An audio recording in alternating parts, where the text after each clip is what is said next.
It's the Sean Widmer Podcast. It's a journal by someone that just really doesn't like to write.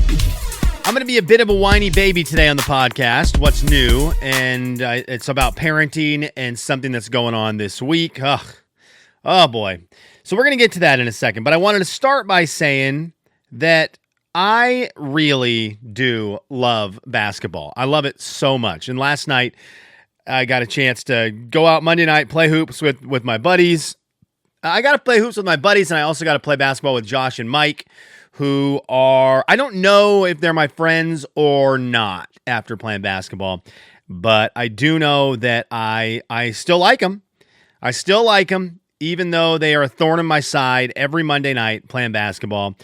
Two of the best dudes I know here in Lexington. Mike, of course, a longtime friend from back in Spokane. Josh, newer guy, newer friend, Canadian, so you can, take that with a grain of salt.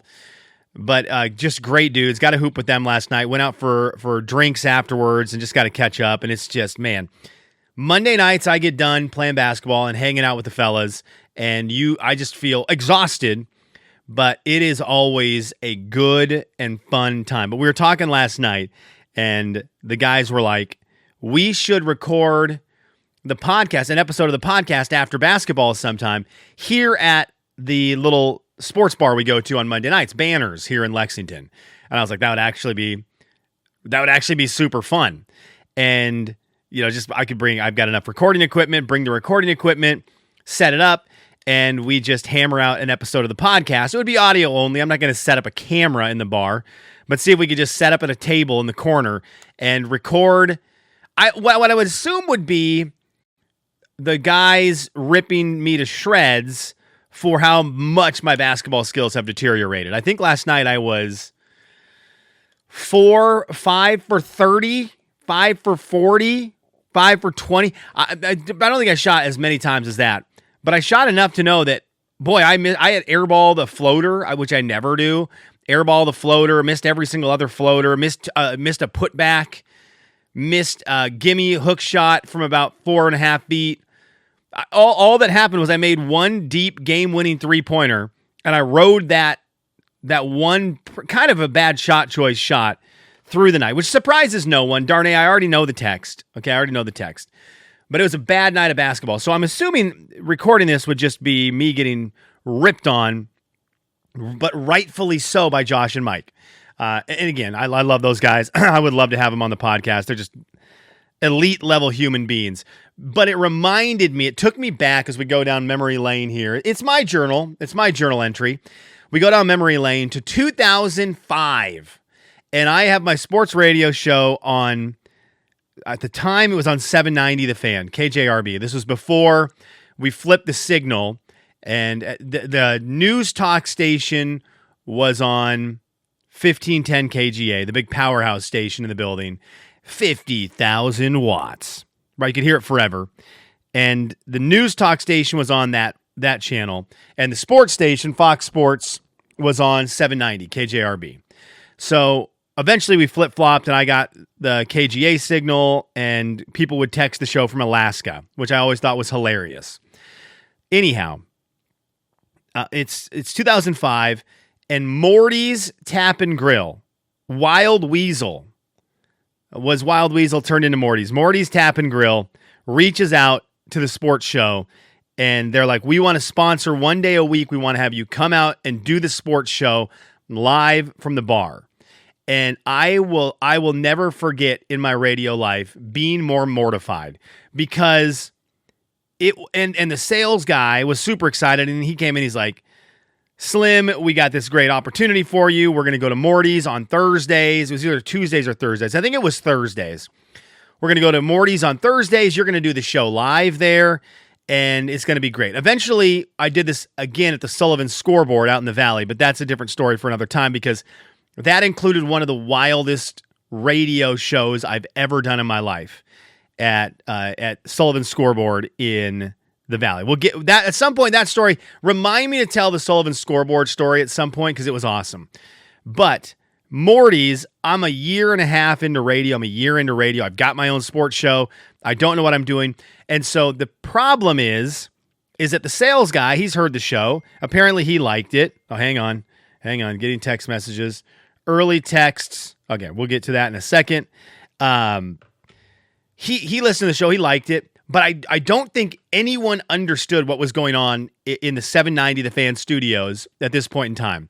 Because if you went to any other room in our building for the mornings, afternoons, whenever it was, you had the folks on the air in the booth, in the radio booth, and then you had a producer, and then you had normally a phone screener. So you had three to five people working a show. And that's just how it was. So if someone was in the big studio, the producer studio, there was someone running phone banks, and everyone was working together. I was doing all of it by myself. And so I was running the board. I was answering phones if I could. It was a one-man show. And so I go to Morty's, and the guy kind of realized, like, where's the rest of the show? And I was like, it's me, and that's it. And I had to get somebody to come run the board back in the studio. We had to have like Kelly McGillis or someone like that back in the building operating it. But I went out to do the show, and talking to the guys last night about doing the show, a podcast from the bar, just took me right back to this. I remember going the first day.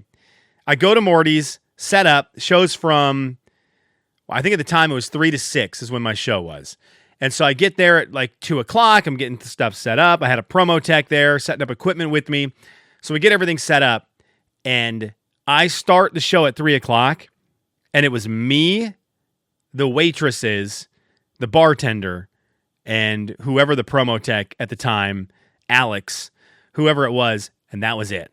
And the sales guy. And so the sales guy sold this big thing like the show's going to be there. You're going to get a bunch of people to come by, and they're going to hang out. There was no one. Absolutely no one. Not one person in the bar except for me. Maybe a couple stragglers who are there, the regulars. And I'll tell you what, it was hard enough to do the sports radio show every day just by myself in the studio.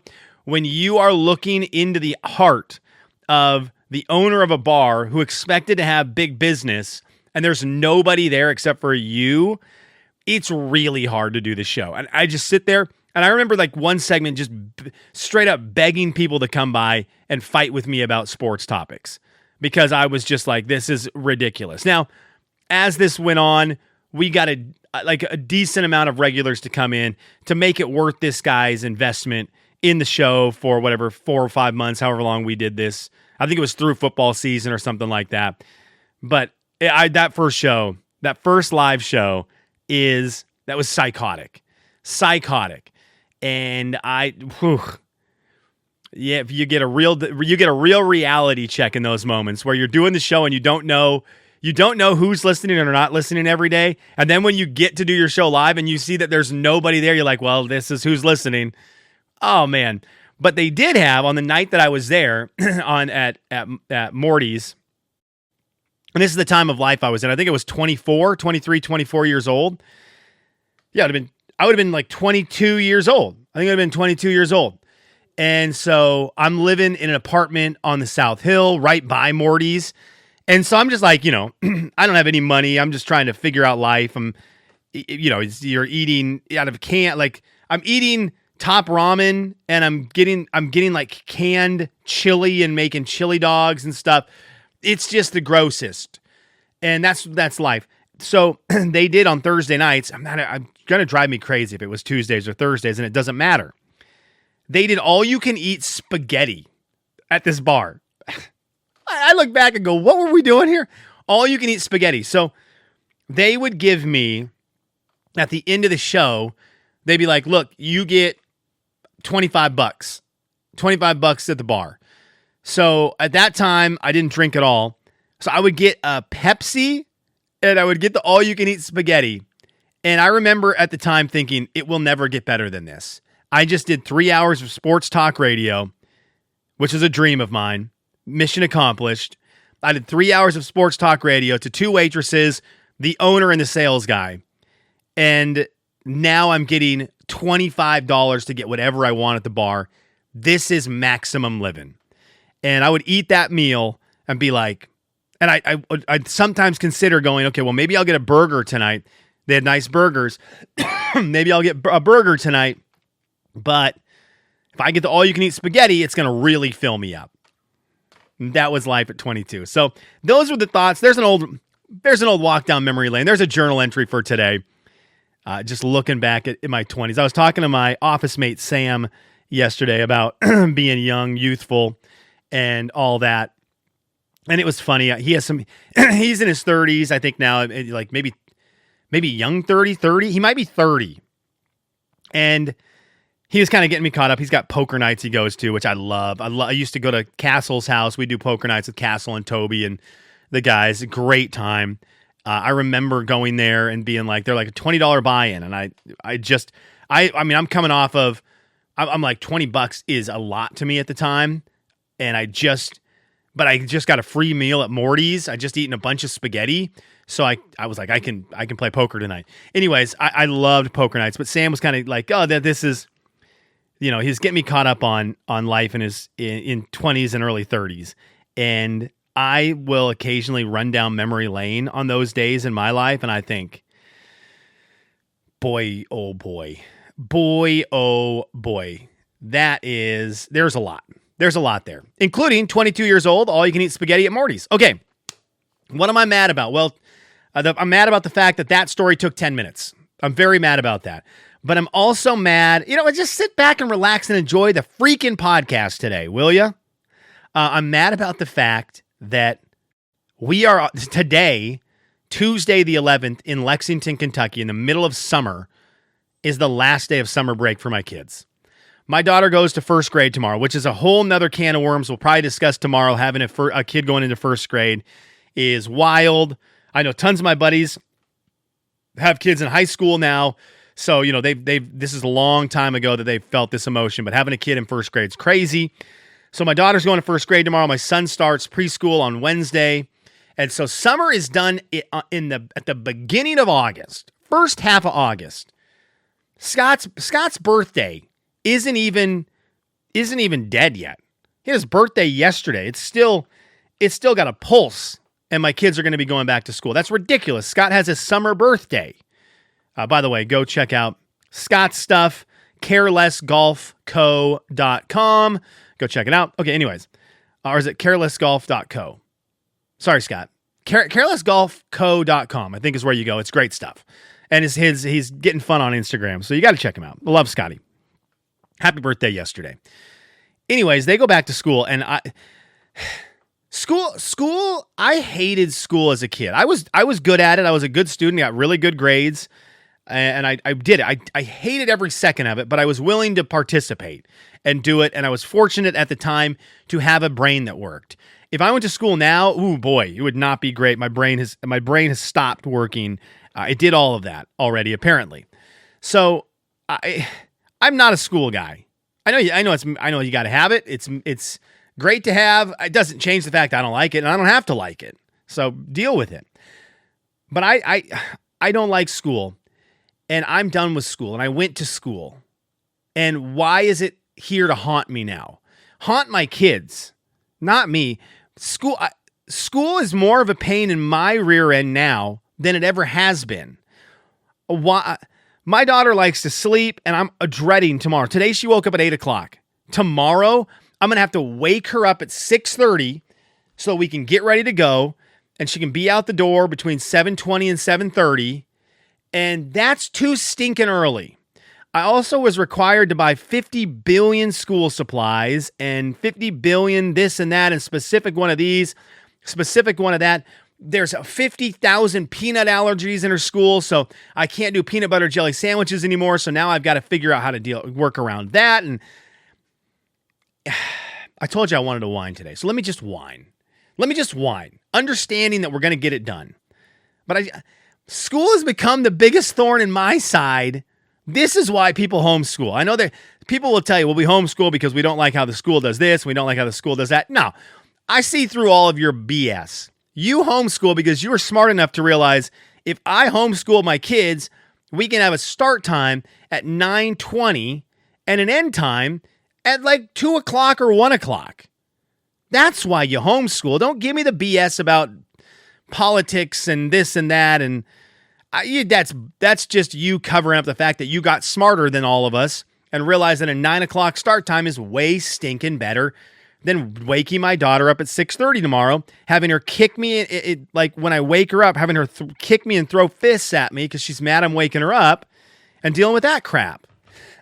Why is my phone ringing so early? Okay. That means that's probably not even a real text. That's probably just the Lord texting me and being like, stop your whining, you little baby. You're fine. You're not going to Morty's for all you can eat spaghetti anymore. Get over it. I'm still going to whine about it because that's what I like to do on the podcast. I like to be a whiny little baby. But it's going to be a mess. It's going to be a mess. Tomorrow is going to be this day where I'm dreading it right now. First day of school stinks. My daughter's not going to want to get up. I'm not going to want to make her try to eat breakfast before she gets out the door. Tomorrow begins the process where I make lunches for the kids on school days. So I got to wake up early. I've got to figure out when I'm going to do the podcast, right? Selfish. I got to wake up early. I got to make lunch. Got to wake up Olivia. Got to get breakfast for her. Got to get breakfast for Huck. Got to do all these things in the morning while I'm not even awake. And then tomorrow is going to be tricky because I know my wife's going to want to do first day of school pictures for Olivia, and I'm sure she's got a bunch of decorations and stuff. And so my wife is going to have put in a bunch of effort for first day of school, and what she's going to get is double middle fingers from my daughter, who's just going to be looking at my wife going, I don't want to take a picture right now. I don't want to be awake. I want to be asleep. I sure as heck don't want to go to school right now. And I don't want to look at the camera and smile. And it's going to be, my wife's going to be irritated with her. Like, why can't you just smile for a picture? And my daughter's going to say, why can't you just not make me wake up at 6:30? And so it begins. So I think a lot of people get excited about the first day of school. I'm not the guy for that. I'm just, here we go. Buckle up. And why is school starting? Kentucky, it's not working. It's not working.